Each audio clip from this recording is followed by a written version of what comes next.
দেখছেন আনন্দ টিভি সংবাদ, সঙ্গে আছি মোস্তফা কামাল তোহা। করোনায় আক্রান্ত হলেন বগুড়ার গাবতলী উপজেলার স্বাস্থ্য কমপ্লেক্সের চিকিৎসক, নার্স ও টিকিট ক্লার্ক সহ ১৩ জন। করোনা আক্রান্তরাও হোম কোয়ারেন্টাইনে চিকিৎসা নিচ্ছেন। এদিকে ২,৭১,১০৮ জন করোনার প্রথম ডোজের টিকা নিলেও দ্বিতীয় ডোজের টিকা নিয়েছেন ৯৩,৩০২ জন। এছাড়া তৃতীয় ডোজে তথা বুস্টার ডোজ নিয়েছেন ৫১১ জন। বিষয়টি নিশ্চিত করেন উপজেলা স্বাস্থ্য কমপ্লেক্সের মেডিকেল অফিসার সাবা তাসফি আলম। কারাগার কেবল বন্দিশালা নয়, বরং সংশোধনাগার হিসেবে তৈরি করার লক্ষ্যে সরকার বহুমুখী উদ্যোগ গ্রহণ করেছে বলে জানিয়েছেন বাণিজ্যমন্ত্রী টিপু মুনশি। রবিবার সকালে রংপুর কেন্দ্রীয় কারাগার পরিদর্শন শেষে তিনি একথা জানান। বলেন, মান্ধাতার আমলে করা এই সকল স্থাপনাগুলো সংস্কার ও আধুনিক করার প্রয়োজন।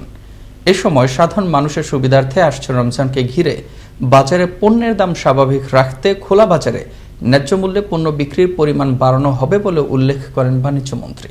আজকে মূলত একটা জিনিস দেখতে আসছি, সেটা হলো স্থাপনাটা, যে ভিতরে কি আছে, কি হওয়া দরকার, কতদূর কি পরিমাণ ড্যামেজ হয়ে গেছে, কত তাড়াতাড়ি করা দরকার। অ্যাবসলিউটলি এটা এই ইমপ্রুভমেন্ট, ইনফ্রাস্ট্রাকচার ইমপ্রুভমেন্টের ব্যাপারে দেখতে আসছি। রমজানকে সামনে রেখেই আমরা বাজারটা ঠিক রাখার চেষ্টা করি। 4টা আইটেম আমরা কন্ট্রোল করি। একটা হলো ভোজ্য তেল, মসুরির ডাল, চিনি এবং হচ্ছে গিয়ে আরেকটা আইটেম। তো এই যে কয়টা আইটেম যেটা দেখি, সেটা আন্তর্জাতিক বাজারে দাম বেড়েছে, যার ফলে তার প্রভাব পড়েছে বাংলাদেশে। নওগাঁ সদরের 12টি ইউনিয়নের 114 জন গ্রাম পুলিশের সদস্যদের মাঝে প্রদান করা হলো বাইসাইকেল।